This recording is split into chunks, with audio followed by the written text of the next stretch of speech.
Hello Ross, this is your video for your 1UZ-FE VVT-i to IS200 plug and play using a J160 6-speed manual gearbox.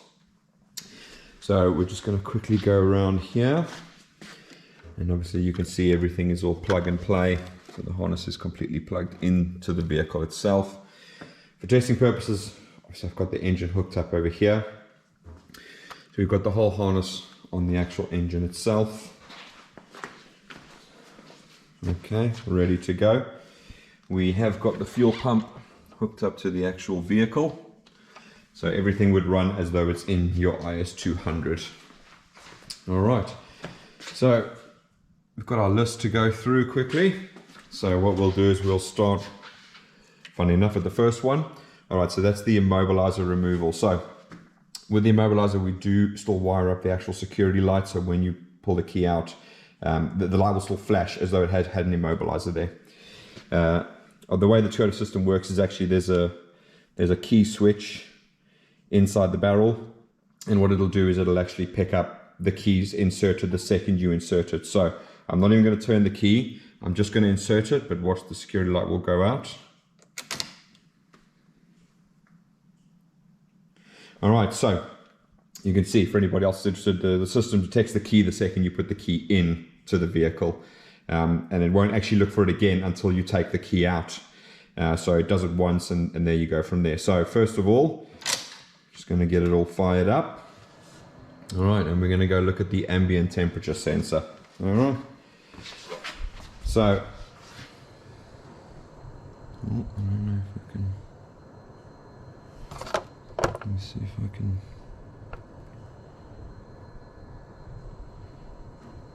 I'm not quite sure why the camera's not focusing, but it is definitely working. I've got 14 degrees on the outside temperature. It might come through on the video, I'm not sure. All right, we do wire up the AC as well, so the AC will work provided that you obviously connect everything up as it should do. The ambient temperature will give you the proper temperature outside, because the 1UZ VVT-i uses a similar MPX system to the IS200, so we do actually sense that value and bring it in. So looking at the rest of it, we've got the oil light, we've got the battery light, we've got the check engine light, and obviously all the other gauges in the middle. Now I do have a battery charger on, all right, just so that you can see the high reading of the voltage, but that's absolutely fine. One little quirk I want to mention is the oil pressure light, which is your red one over there. Okay, now the reason you might see it every now and again just do a little flash like that is because, and I'm going to go into an explanation, probably long-winded, but anyway, the 1UZ-FE VVT-i ECU doesn't actually connect the oil pressure switch to the ECU itself and transmit the data via MPX. It does it separately. So our gauge device will take the oil light signal in and we'll put it in, but we're fighting the original system that is trying to broadcast at the same time. So don't be alarmed, but I'll see if I can catch it. Every now and again it'll just sort of flick up, boom, there you go. And so basically when the vehicle's running, obviously it'll stay off as long as you have oil pressure, but when you're sort of sitting idling over there, you might see every now and again it will sort of flash. All right, so what I'm going to do now is we're going to look at we've got our OBD2 machine over here. So I'm just going to auto detect. Now this is, as you can see, plugged into the actual vehicle. So this is like your OBD2 diagnostic port that would be in the driver's side, up in the panel there. Okay, and you can see straight away it actually picks up as an LS400, and obviously you can pick 98 onwards. Obviously it might be different if you're using like a Bluetooth OBD2 dongle, but this is a Toyota intelligent tester that we're using. Okay, so now it's going to detect, while that's busy detecting, actually I'm just going to go over and I'm just going to quickly explain this ATEMU device. So this is what emulates the automatic transmission, hence ATEMU, catchy name. So what you've got here is you've got a little button inside that hole and you've got an LED. Now there are 5 modes. Now that changes the relationship between, obviously we're taking a crank sensor signal to make an RPM, and we're using that to output a speed sensor signal both to the input and output speed sensor signal. Now the different modes have a different relationship between the crank, the rev counter signal from the crank, and how we output to NCO. So some people find some modes give them more power, so on. So it's definitely worth a try. You can just try the 5 different modes, and you can go from there. So that's all good. So I'm just going to quickly go over here, and hey, we're in. Okay, so we're going to go to engine and electronically controlled transmission.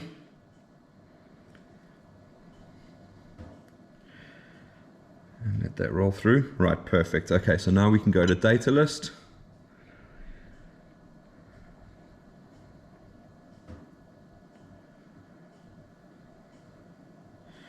Right, so now we can see all the data. So you can see coolant temp 16 degrees, intake air 18 degrees, throttle position 16%, idle signal on, etc., etc. Okay. Now, when we start up the engine, obviously these figures are going to change. You're going to start seeing injector milliseconds. You're going to start seeing engine speed or RPM and so on and so forth. So we'll see all those sort of light up from there. So we'll go to the trouble codes or diagnostic trouble codes, DTCs. Okay. So there's going to be 5 codes that you're always going to get, and these aren't to worry about. So this is your bank 1 sensor 2, bank 2 sensor 2, and then you've got your 3 shift solenoids that we don't put the resistors in because they don't bring up a check engine light when it's running, and we will confirm on the dash when it's running. You'll see the check engine light will go out. So these are the 5 that you'll always have. So P0141, P0161. If you're doing flash codes, that is 27 and that is 29. And then these don't usually come up on flash codes, but it's P1755, P1760, and P1765. So just be careful, because some diagnostic machines, although they bring up this code may have another meaning for another manufacturer. So you might come up with these P codes, but with something else entirely. So just remember that those are the codes you're looking for. Okay, so it is all well and good, and we can do, obviously, an OBD2 login via the dash, whatever dongle you want to use. But with the 1UZ-FE VVT-i, there is a second way of doing it. All right.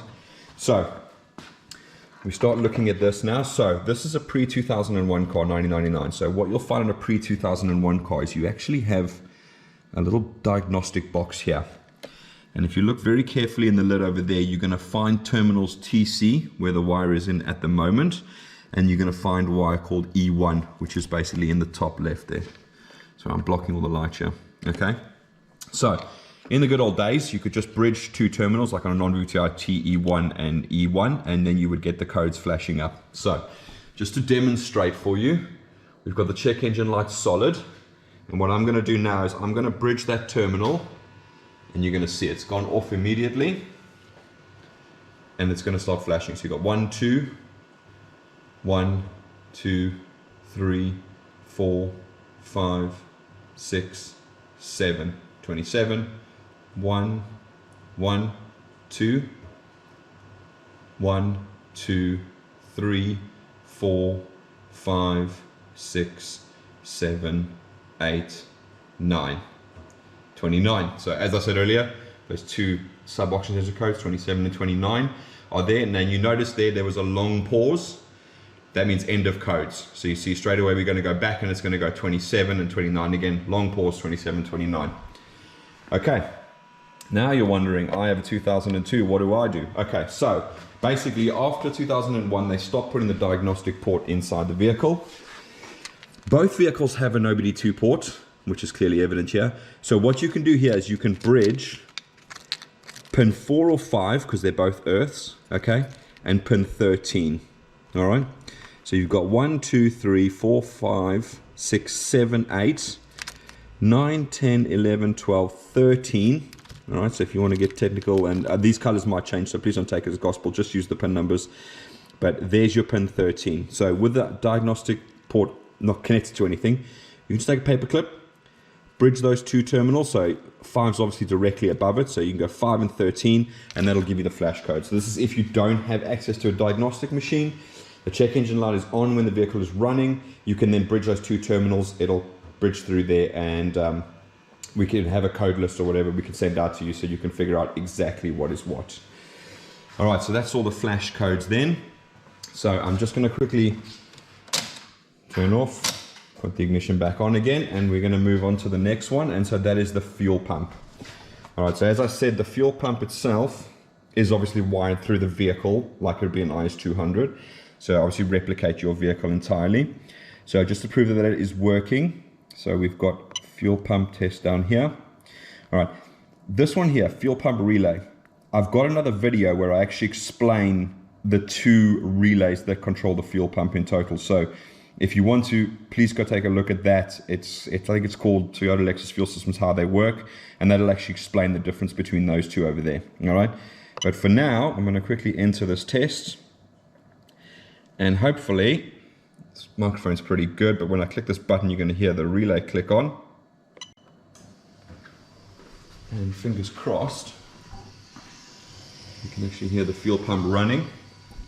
Another good indication that we've got fuel pressure is our fuel pulsation dampers. This one's a bit terrible to see, but there's a little screw on here, and it's on there as well. So basically what happens is, as the fuel pressure drops down, these screws will go in and sit sort of flush with the base. As soon as you've got fuel pressure, these should rise up. Now, another good indication that you may have something possibly wrong with your fuel pressure regulation is to try and press this down. Now you're working with between 3.5 and 4 bar. So you should still be able to push this down. If this is absolutely rock solid, no matter what you do, you can't press it down, chances are you're not regulating your fuel pressure and you're whacking it to something ridiculous like, I don't know, 6 to 8 bar. All right, so just bear that in mind when you're doing it. Okay, and I'm going to explain the fuel system how it works in your particular vehicle. So number one, it doesn't prime. Okay, so when you turn the key on, you're not going to hear the pump priming. That's standard Toyota, nothing to worry about at all. So two conditions that the fuel pump runs under. One is STA, so in other words, when you crank the car, 12 volts goes to the ECU, tells the ECU, hey, I'm trying to crank, it goes boom, turn on the fuel pump, starts running. The second condition is crank angle sensor signal, so in other words, RPM. So if as long as it picks up RPM from the engine, it will keep on running. Okay, so you probably heard when I turned the ignition on for the first time and restarted it again, you'll basically hear that it isn't actually priming. Okay, nothing to worry about, perfectly normal. That's just how the system works with Toyota. They expect their non-return valve built into their system to actually maintain pressure. So you'll see here, I've still got absolutely tons of pressure, and this should stay overnight. So by the time you come to the next morning, you should have fuel pressure be like already at the engine first thing in the morning. All right. I am just using a VW Polo or Golf fuel filter with built-in regulator at 4 bar. So nice little unit. We use it on swaps, conversions, and so on and so forth. Same like a BMW one as well, same effort. All right, so that's the fuel system done. So what we're going to do now is we've got your speed sensor plug over here. Okay, I'm going to try not to block the light as best I can. All right, so this little device here actually converts a tacho or a speed sensor signal, but what we can do is we can go into like a test mode and then we can output a signal. So what I'm basically going to do now is I'm going to reset this up. Okay, so bear with me a second. I just have to put it in that test mode. Right.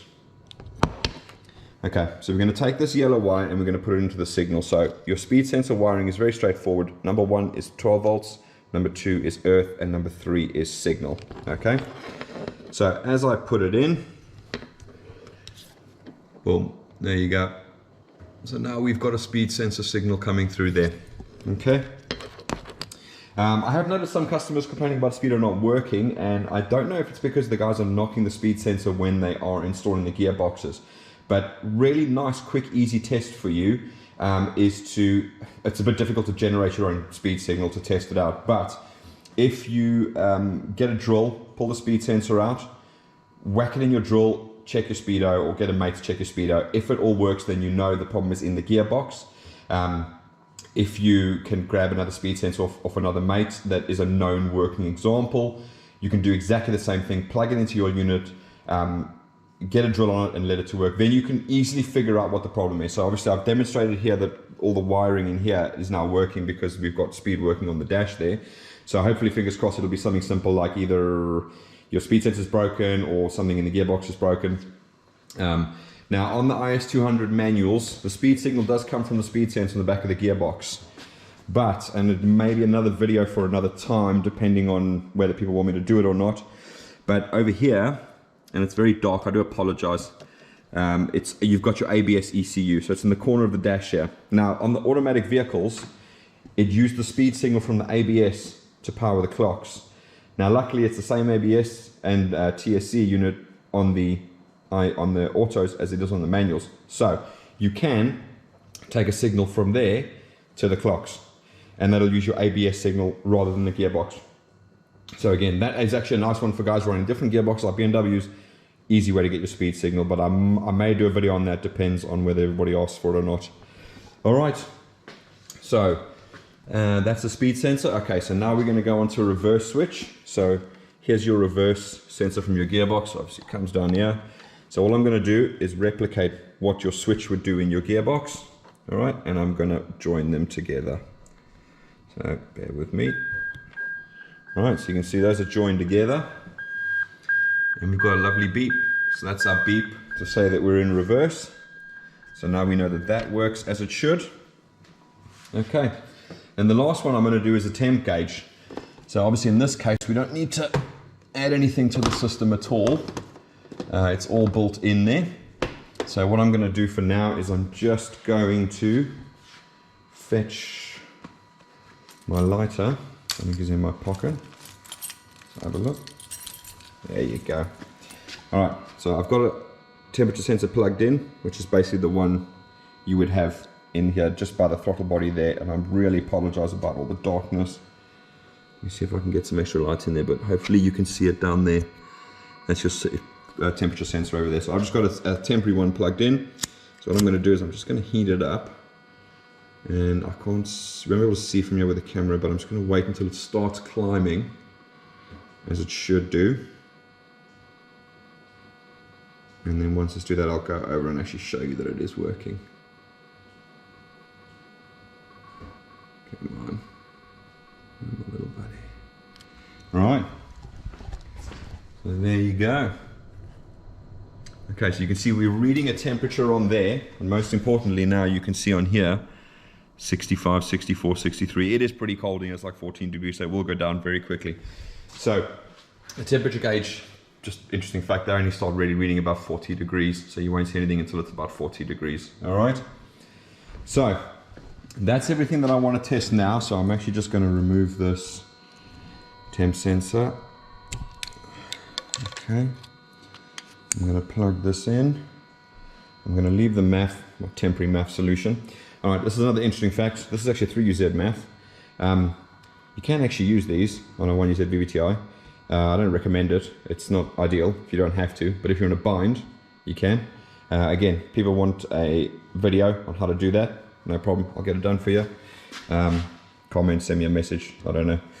Right, okay, so now we're at the end of our non-running tests. So this thing has no exhaust manifolds on, so you ain't gonna hear nothing, or sorry, you're not gonna hear anything, terrible English. You're not gonna hear anything once I fire it up. So what I'm gonna do is I'm gonna fire it up. That's gonna confirm the drive-by-wire is working because she'll idle. I will rev it up as well, don't worry. Then what I'm going to do is I'm going to go into the OBD2 machine and I'm going to check the VVT-i solenoids that they work. So you'll see I'll go on the machine, I'll go on the camera, but you'll see I'll go into test bank 1 and bank 2. You're going to notice the engine is going to change its note. It's going to go all lumpy and everything as it moves the cams to sort of fully advanced. All right. I'm going to show you on the dash the tach is working. So that's one. Obviously injectors and coils, we know they're working because the engine is running. Starter circuit I know is working because she'll fire up on the key, as you'll see in a minute. Now this one I am actually going to quickly run around when I start it up because I want you to see this one. So this is Toyota's acoustic control induction system. All right, it's a fancy name for basically halving the intake tube lengths. So in its resting position here, you've got 8 little valves all in the intake here, and they're sitting open. What that means is air comes into the intake and it can shoot straight up the center and straight into the port. At low RPM, to make more torque, you want longer intake running lengths. You don't want shorter ones. Shorter horsepower, longer torque. So what it does is, after a few seconds, it's going to close like this. Once it's done that, it's going to close all these intake valves, and basically what happens is the air comes in, has to go down along the bottom and up across this whole rib that you see over here, down into the actual plenum. Okay? So, check that this works. If you need to, here's your little plug on the side here. Just apply 12 volts in the ground and you should hear a vacuum solenoid underneath the intake click. If you don't hear that click, now this is polarity sensitive, so if you don't hear it click the first time, swap the wires around just to be doubly sure, okay? But to give you an example, just in the way the Toyota is, your white wire is your sensor 12 volts, and your blue with the white is your actual signal from your ECU to turn it on. So if you have a look here, this is a 1UZ, but it might be exactly same as the 1UZ, but you've got basically the top one, the black one is your 12 volts, and the white one on the bottom, that's your ground. So you can test those two out, and it looks like, and it may be similar on yours, but it looks like the 12 volts actually is a slightly thicker wire, and the ground is a slightly thinner wire, if that helps at all. But again, this is a 1UZ from LS400 engine, so it might not be relevant to yours at all. All right, and to answer the question, you most certainly can use a 1UZ VVT-i on a 1UZ engine without any dramas. I've got the old 1UZ VVT-i coils, they're on the LS400. Interesting fact, and if you've seen Calvin's videos, you'll know, there's the 8 coils from the 1UZ. And like Calvin said, not a problem at all. You can change these over. So if you're having difficulty finding these coils, don't stress, because these are exactly the same as an IS200. Plenty of them around. You probably have 6 from the engine you've taken out. So if you ever need to, you can just let me know. I'll do a video on how to depin these and how to swap these ones around to work with that one. So bearing in mind, we don't really get them here, but the Crown UZS, they had these smaller coils like this, like the 3UZ on. So again, it's absolutely fine. We can swap that on if you need to. All right. And then what I'm going to do is I'm also just going to go into the codes once I've tested the VVT-i solenoids, just to show you that we've still got the same 5 codes. And obviously I'll show you the dash to show you that the check engine light does actually go out. And we'll show that the alternator light goes out to show that that's charging. And obviously the check engine show that's running perfectly fine. So I'm going to start it now. You're probably not going to hear anything. I'm probably not going to talk. I'm just literally going to start it up. We'll go through all the tests that I've said. And so just bear in mind that hopefully you can see the screen and you'll see exactly what I'm doing. All right. So first things first, start it up. I'm going to run on the back, make sure the ACIS is working. And this is a thing that you can do as well. If you feel a lack of low down power at any stage, go check that that's working. All right. So as you can see, key in the car. 1, 2, 3, go. Okay, so the check engine light's gone out, oil light, charge light gone out. We can see the ACIS valve has gone down by its own, so that's absolutely fine. Okay, the tacho is working, and you see it matches there, about 1.4, it's about 1.4. Alright, so we're going to go active test. Bank 1 VVT-i solenoid.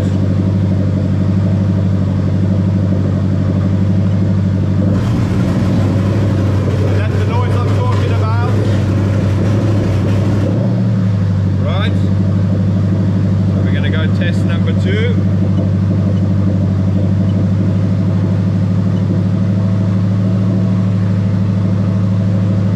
Alright, here we go.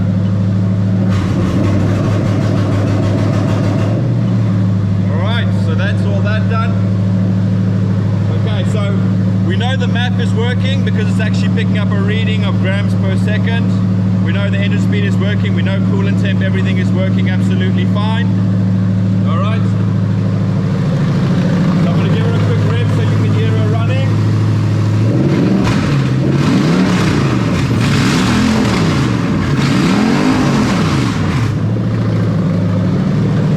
Okay. So, last thing. Check our codes. Alright, and we've got engine coolant temp because I unplugged it. Just going to clear.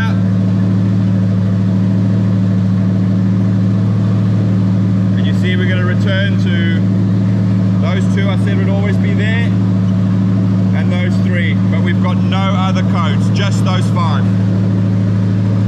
Alright? Okay. Ooh, sorry, my ears. These are rather loud without an exhaust on, I have to admit. It's also 11 o'clock at night. I think my neighbors are going to hate me, and I'm going to get smoked out. But anyway, so that's pretty much everything. Okay. Sorry, let me just take this cover off. It's for my 1UR. Oh, I haven't removed yet, but I needed somewhere to put it. Okay, so everything plugs in your ECU box. Your ECU will fit directly into there. If you are interested, you could get maybe an Alteza 3SGE set of brackets and they'll actually mount into there. Or you can actually get a GS300 ECU box if you want, mount it in there, and then you'll have all the mounts and everything to go with it. Just a fun little fact there. In terms of what you need to fit, obviously you've got to fit the engine on the harness. Just remember down here, you've got your earth points over here, and you've got your earth point over here. So that's for your actual engine harness. You'll see them coming out there on the engine harness, okay? You've got this plug at the back, which comes off from your sub harness. Now, we didn't get your sub harness, so I've made a temporary little sort of starter solution for that. Don't have knock sensor plug, so I can't do that. So that's the only thing you've got to test on your side. You'll pick up a knock sensor fault as soon as you give it some beans, because then she'll be under load and then she'll be looking for knock and she'll see that they're not connected, okay? Now, in terms of earthing, you're going to have one on your block. Now, if you look down here, I've got the battery the wrong way around, but this cable here is what you have in your car, this black with the white sort of tray. That goes down to the bottom, it goes underneath your battery, and that's where it bolts onto the body. And it comes down here in this little corner. God, I need some lights. Anyway, it comes down here and goes down there, so you can attach it to this side of the block. So in other words, your passenger side. Just attach it somewhere down on the block there, either the engine mount or anything like that. I don't think the hole's really that big, but I've got it attached just above the sump. There's some holes for there, okay? Second thing is your alternator cable. So we've actually got your alternator cable. So, right, there it is, okay? So that little bracket over there, all right, that's gonna go straight in over here, okay? And it's already a 90-degree bracket, so it's all absolutely fine. Take it down, take it to the front of the subframe all the way across and bolt it onto your alternator. Job done. Normally advised to do that before you obviously, you know, fit the engine, because it's nice and easy to maybe make brackets or whatever on the subframe to get that working properly. But it's not a big drama if you haven't. Just get underneath and sort of fix it as best you can. So that's basically it. Oh, and your starter motor. So you also have this cable coming out the back, and that goes straight to your battery positive, exactly like I have it here, although it's a bit jangly. Here's your power cable that comes down into your fuse box. So that goes on your battery, and your normal sort of starter cable that comes on your engine actually has also like a 90-degree bracket, but slightly longer, with actually teeth that come over the side. So it holds both these terminals nice and straight in there. Fun fact for the day. So those can bolt straight on there. Your earthing point's gonna go down there. What I always advise people to do is, it was a very clever spot to put it right underneath the battery where water can congregate. So while you got everything out, just take the battery out. There's a little plastic tray underneath there. Boom, take that earth strap off. Make sure you got a nice clean bolt. If you want, chase the threads down. If you want to go as far as that, I normally get like maybe some emery cloth or something, give it a good clean, bolt it all down, and then you can maybe get some sort of grease or something and just sort of spray it on top of it, or stop it from rusting and sort of water getting in. There is also an earth point on the back of your firewall here. I do need a light. Right, so there's a little bolt on here, and I originally went to like the side of your engine on your IS200. So I normally just put an earth strap from here to the back of the block. So to give you an example, just take it to there if you want. Oh, sorry, just over here. You can another hole down here if you want. You can have them on two separate holes. Really doesn't really matter. I just put it there as an extra security. These engines are very finicky with earths, so the more you have, the better. You can't over-earth this thing, as far as I'm concerned. So hopefully that's been helpful. If you do have any questions, obviously you can fire away. Hopefully you'll get it nice and safely. It'll fire up first, turn to the key, because as we know, 69% of the time it works all the time. So yeah, that's basically it. So hopefully you don't run into dramas. Nice straightforward fit. The mounting kits that you guys use are obviously very straightforward to fit. And electrically now you just plug it in and away you go. So I'll get this now boxed up. And I apologize for the half-hour video. But yeah, I'll get it all boxed up and off to you so you can get your car running. All right, Ross, thank you very much. Bye-bye.